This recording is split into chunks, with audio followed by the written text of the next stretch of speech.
Hi అండి, welcome to Jyothi kitchen. ఈరోజు మన వీడియోలో ఎంతో రుచికరమైన ఫిష్ ఫ్రై చేశానండి. చాలా బాగా వచ్చాయి. పైనుంచి క్రిస్పీగా, లోపల జ్యూసీగా చాలా బాగున్నాయండి. ఎలా చేయాలనేది చూద్దాము. ఫస్ట్ చేప ముక్కలకి సాల్ట్ వేసి శుభ్రంగా కడిగేసుకున్నానండి. కడిగేసుకున్న తర్వాత ఈ విధంగా మధ్యలో ఘాట్లు పెట్టుకోవాలి. అలాగే ఇప్పుడు లెమన్ వేసుకోవాలండి. అలాగే సాల్ట్ కూడా వేసుకోవాలి. అలా వేసుకోవడం వల్ల మనకి నీసు వాసన రాకుండా ఉంటుందండి. అన్నిటికీ విధంగా మంచిగా కలిపేసుకోవాలి.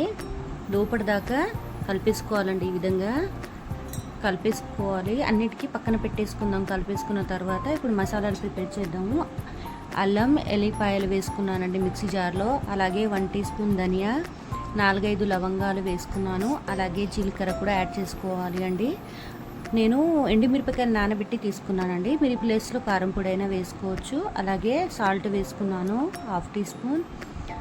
ఈ విధంగా మెత్తగా గ్రైండ్ చేసుకోవాలండి. అందులో 1/2 టీ స్పూన్ పసుపు, 1 teaspoon corn flour, 1 teaspoon rice flour వేసుకున్నానండి. అలాగే లెమన్ కూడా వేసుకోవాలి. ఇప్పుడు ఈ విధంగా లెమన్ వేసుకున్నానండి. వేసుకున్న తర్వాత అన్నిటికీ విధంగా కలిపేసుకోవాలండి. కలిపేసుకున్నాక 1/2 టీ స్పూన్ మిరియాల పొడి కూడా యాడ్ చేసుకోవాలండి.